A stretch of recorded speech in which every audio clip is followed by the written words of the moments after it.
Good. So, welcome everyone. Nice to have you. I hope that was in some way relaxing to just bring your attention on the breath. If you have some experience with meditation, most certainly has been relaxing. If you're new to this, maybe was a bit of a struggle or difficult, that's perfectly fine too. It's a path, so we're all cultivating, practicing, growing our skill there. And we're all at different kind of levels on this path, so it's important to respect where you're at and not trying to be anywhere else but working with what there is in this moment. So today's topic is how to deal with worrying. It's kind of this week's topic, worries in general. And well, when you analyze worrying, when you have a look at the way you worry, as you worry, you can actually learn quite a lot from it. The problem is that when we worry, we mostly don't look at it. We are busy trying to just push it out.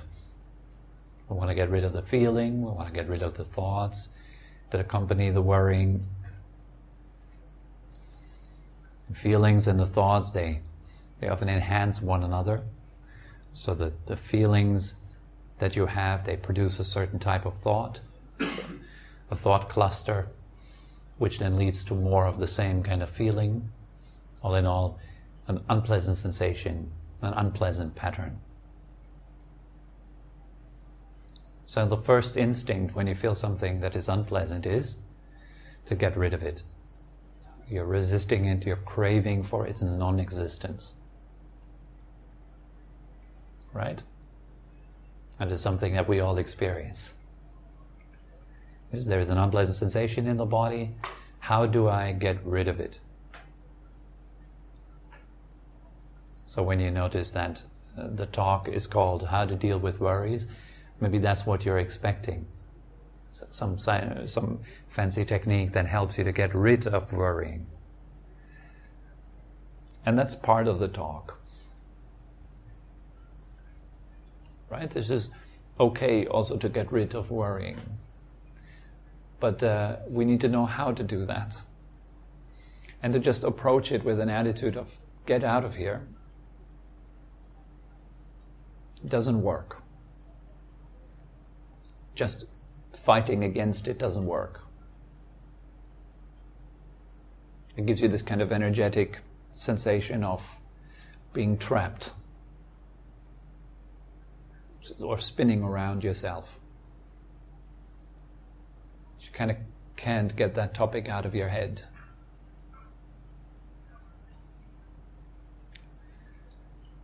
Now, one approach to deal with worries is through logic.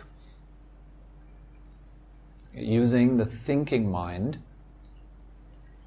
to kind of reason with your worries a little bit. And that also requires, as a first approach, that you accept the fact that you're worrying. That is called honesty. You just know, there's worrying, and I'm worrying. And that's the way it is, period. We're not trying to pretend that we're not worrying. Or we don't approach it with an idea of I should not worry, but more with a matter-of-fact kind of way. Well, there is worry, and it is like this. Worrying is like this. And in order to really look at worrying and to accept the worrying mind state, there has to be some mindfulness.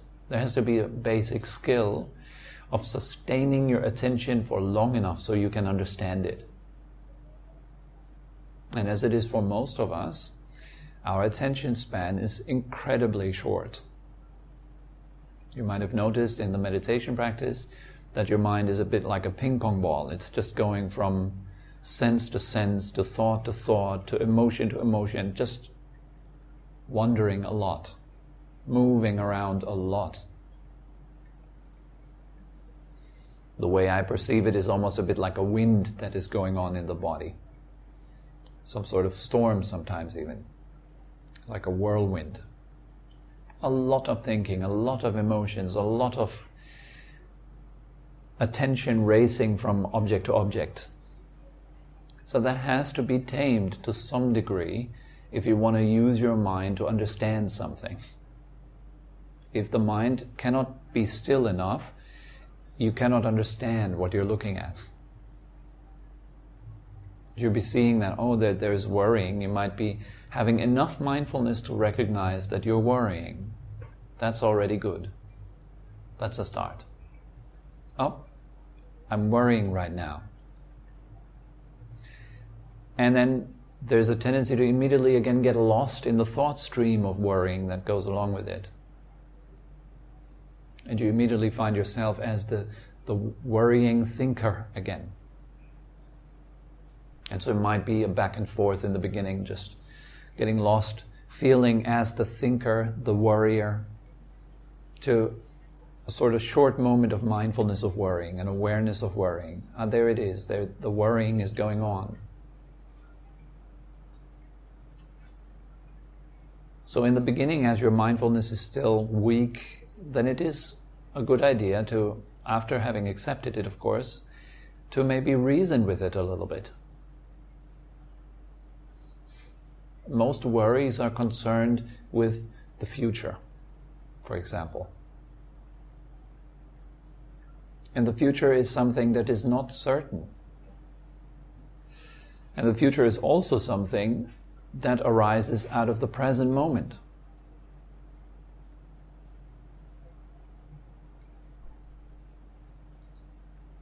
And so by asking ourselves this question continuously, what am I doing right now? That's a question that the Buddha actually recommends his students to ask themselves frequently.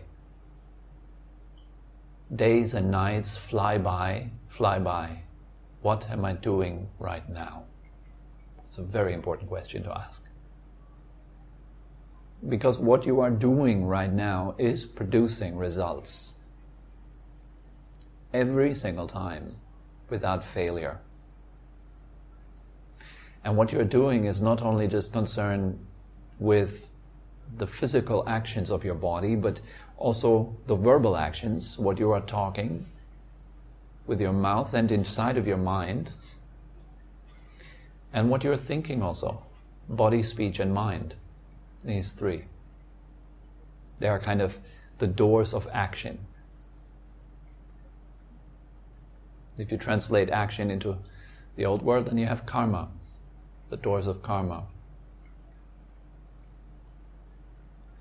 So most of us, due to this intense lack of mindfulness, we never really know what we are doing to ourselves and other people.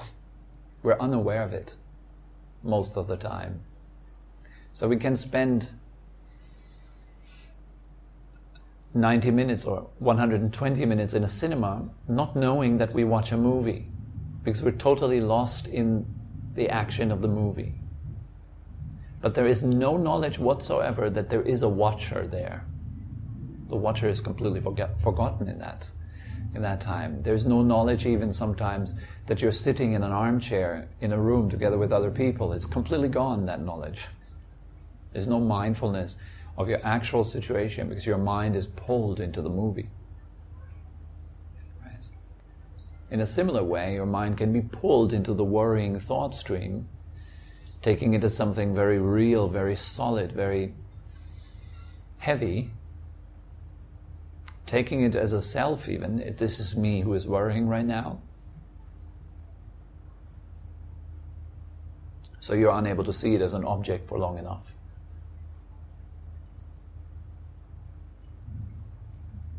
So therefore again, we need this kind of reasoning always. So how certain is the future? I remember when I was, it was just before I moved to Thailand, and I had to kind of give up everything in Germany and in Switzerland before moving here. And it was a very scary time for me, because I did not know what is expecting me in Thailand. I had absolutely no clue, I had no plan. And then I was reading about how to get a visa for Thailand. And I read all these articles, just how damn difficult it is to get a visa. And how nobody is likely to accept you in Thailand.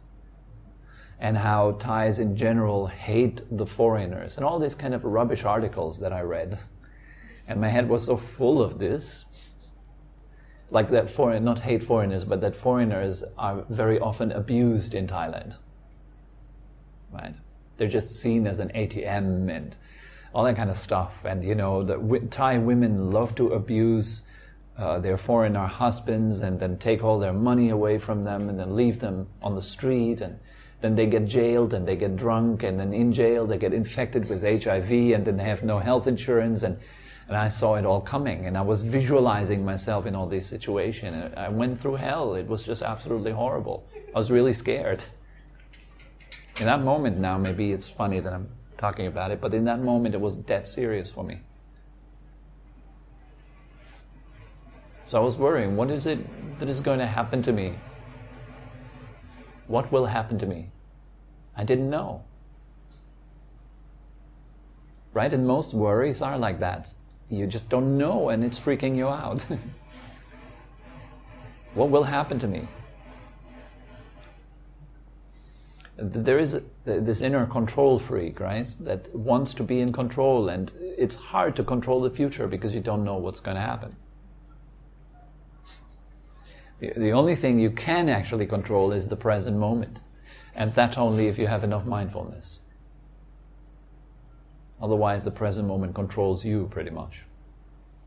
The mind controls you pretty much. Right? It's just reactions that happen. Habitual reactions.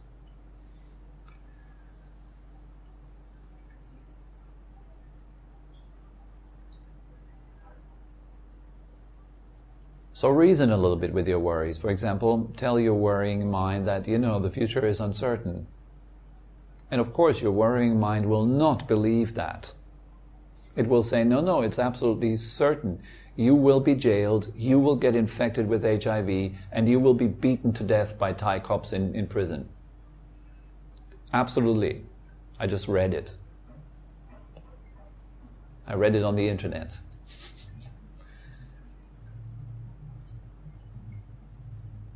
It happened to someone.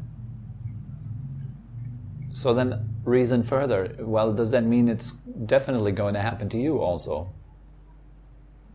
Maybe that's one way that helps you to kind of soften it a little bit.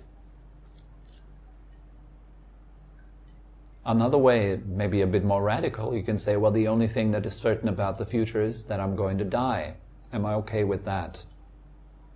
If you're okay with that, then all the other stuff that is going to happen to you is not really a problem anymore.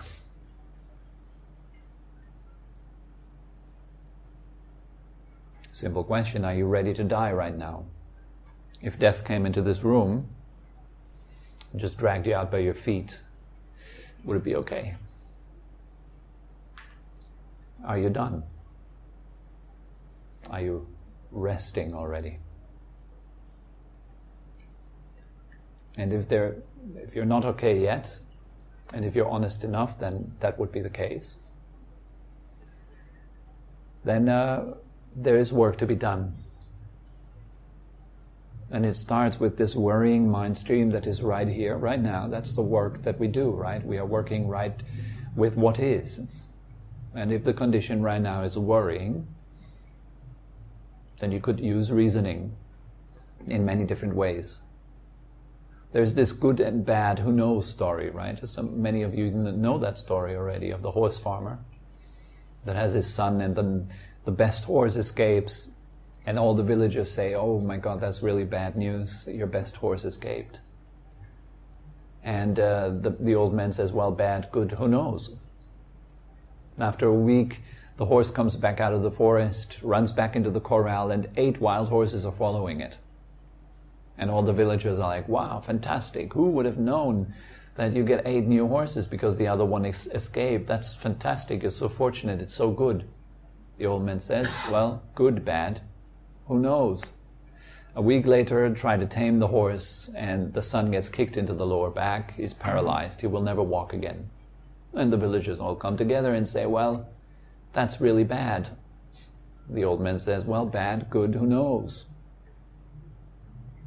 And after a month, the soldiers come into the village and they recruit all the young men from all the villagers.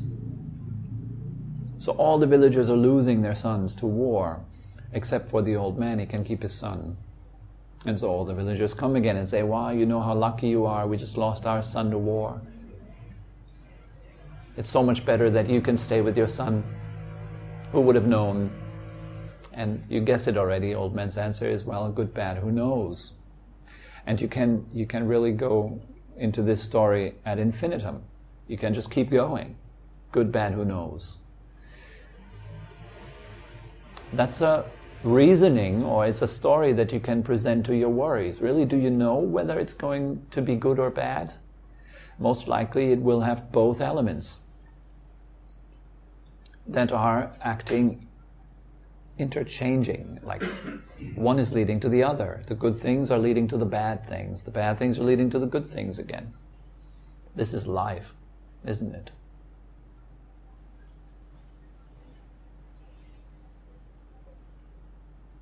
So why do we have this idea, this fixed idea that this is going to be really bad, and then the worrying mind stream imagines that as it's going to be staying bad forever after. I will be ruined. This is going to kill me.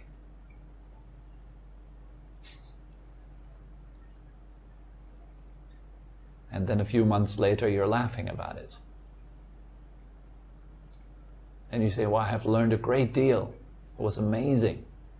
If that didn't happen, I wouldn't have gotten the promotion right now, or I wouldn't have, have a better life now. And then is that really good? Will it stay good? Of course not. It will change back to bad. So with such a line of reasoning, you can teach your worries a little bit. You can tell them, look, it isn't just black and white, and black doesn't stay black and white doesn't stay white. Life is flux. It is constantly changing, one state to the other.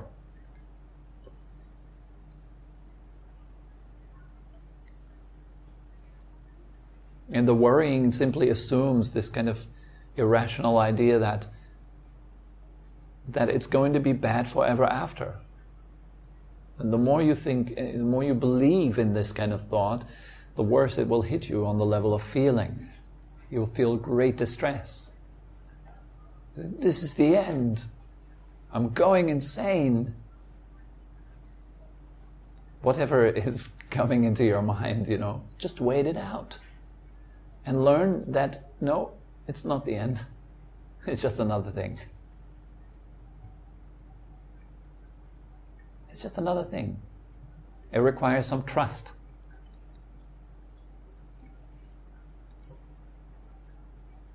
Trusting in life a little bit. It's fine. It's up and down, up and down, up and down. Just relax, It just keeps going like that. And then you get a job, and then you lose it, and then you get another one, and then you lose another one, right? Another line of reasoning that I consider to be very helpful when I'm worrying, then I will tell my worries, look, I have always the freedom of making a decision right now. And the good thing is I can make awesome decisions, no matter how the situation is. What is an awesome decision? My mind says. What do you mean awesome decision?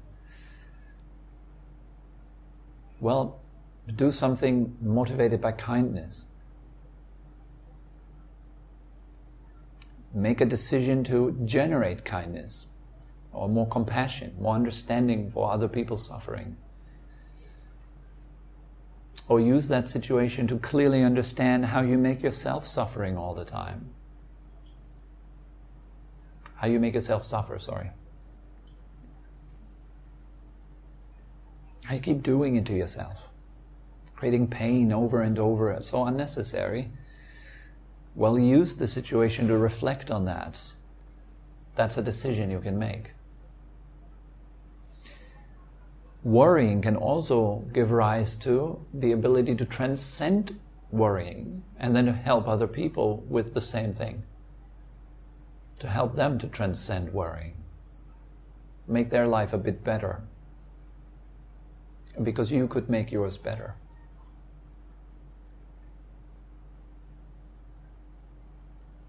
But whatever it is that we do with this worrying mindset, it always requires quite some stability in your mindfulness. If that is not there, then your mind is just buzzing around.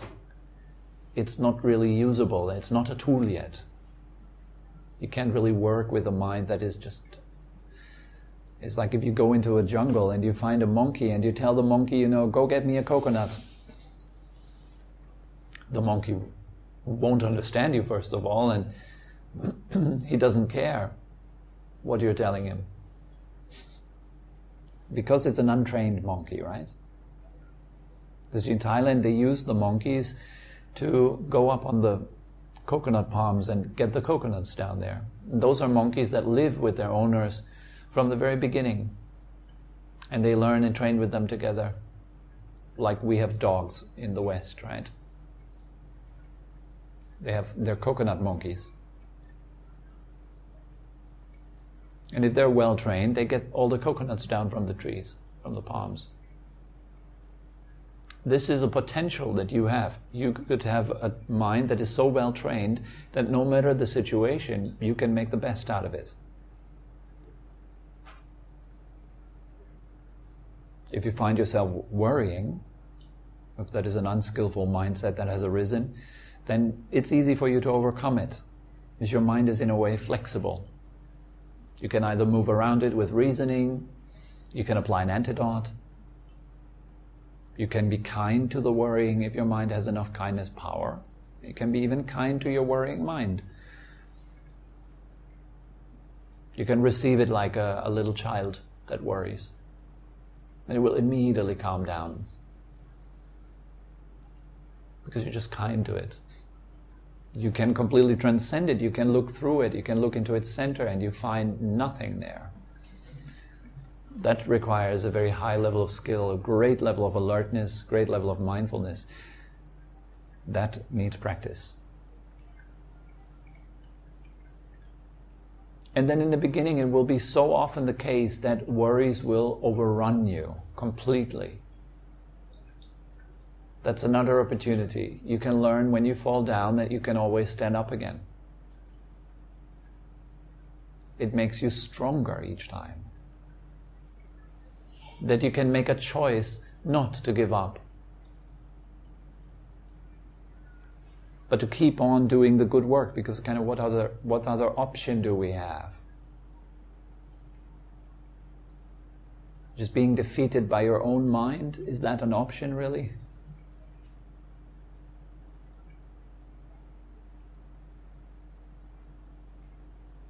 Then that would be a very unnecessary option.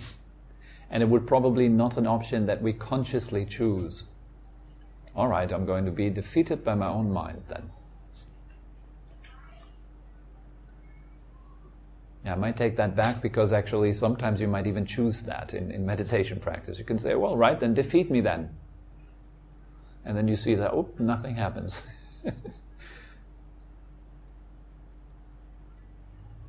That can be a rare occasion. But in general, there's no reason to be defeated by your own mind, to make that an option or a choice. So we have covered one way of dealing with worries, which is through reasoning, talking skillfully with your worries, helping yourself, coaching yourself, training yourself. How would you talk to a friend that worries? Let's say that the words "don't worry" is not an option, because you're compassionate and kind. You're accepting that your friend is in that state, and you're listening instead of just not allowing him to worry. You're receiving them. Okay, you're worrying right now, so tell me about it. So you're listening, right? And then what would your advice be if you were kind? In most cases, it's probably enough if you're just quiet. The other person can empty their heart, and it's good. I feel a bit more light. And in that lightness, they have enough power to find a solution. then all it took is that you listened.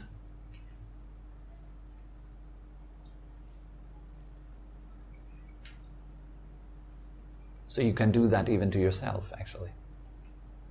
Kindly just listening to your mind bubbling on and on, worrying, learning that it's okay, it's fine, you're safe. The worrying is not going to eat you up. That requires some patience also. Patience is another way to deal with worry. Just wait it out. Relax anyways. Enduring it. Okay, there's a worrying mind. I'm going to endure it for a little while. I'm not just freaking out with the first little bit of worrying or the first little bit of pain that I experience. It makes you stronger too. People who can endure stuff, they're very strong. I've met a lot of people who work in Iraq, who work in Afghanistan as like, what do you say? They do like social work there. They help the military to rebuild things, and they see absolutely horrible stuff. And I've noticed something about them. They're incredibly calm. You can't do work like that if you're freaking out with every little chance you get. Ooh, I have a bad thought. Oh, what's wrong with me? You can't do work like that. If you have to be patient. You have to be calm, composed.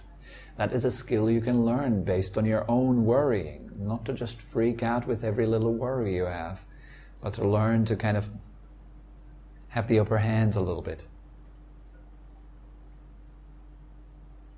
Seeing that it's worrying, it's arising, it is passing. Using the tool of impermanence, understanding that also this too shall pass, it doesn't last. It also helps. So kindness, listening, knowing impermanence, any of these things, they help a great deal. And again, I said it a few times in this teaching, it boils down to the ability of you staying there long enough, watching for long enough to learn from it and to be able to work with it. When have you done that the last time? That when you were actually worrying, that you were not distracting yourself, but actually quietly sat down, try to find a solution. Using your skills a little bit, or training your skills a little bit. Mindfulness, wakefulness. That is what is required actually on this path. It is your contribution. You make the path alive by your way of skillful thinking, skillful acting, and abandoning unskillful things, letting them go. Unskillful actions, unskillful thoughts, anything that leads to suffering. If you can catch your mind when it takes a certain direction already, like let's say there's a feeling coming up in your body, and then is immediately followed by a certain line of thinking, and you can catch that, and you know, I know the direction of that one. I know where that one will push me. If I follow that one, I know where I will end up. There's your chance. You can change it, you can abandon it. But if you don't see it, you have no chance. You have to go through that again. Correct? But this is a matter of experiencing. So this is how all the people that I know who have a good solid practice, they practice like this. They watch themselves. They recognize whatever tendency of the mind has arisen. They see the direction and then they either abandon it or they cultivate it. Say the direction is a nice one, a good one, a kind one, skillful one. You can cultivate it. You can let it go too, or you can cultivate it.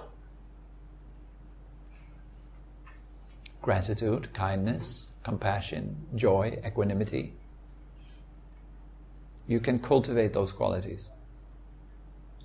How do you cultivate joy? Happiness, how do you cultivate it? Well, stay with the breath. Breathe in a comfortable way. Feel the body. Feel where in your body right now do you feel comfortable.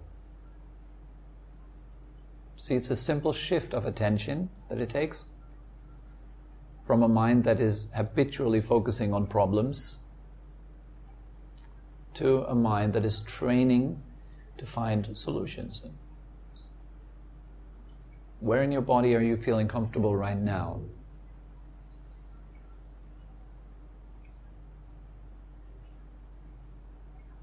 Might be even an unusual thought for you. What? Looking for comfort? What? Why? Maybe you've never done it. Like, maybe only things that are coming into your attention is where you're uncomfortable in your body. But there's an equal amount of comfort too. Can you find it? Can you rest your attention there? And it grows. And in no time you feel better. So take your attention away from the worrying to comfort. It's another solution.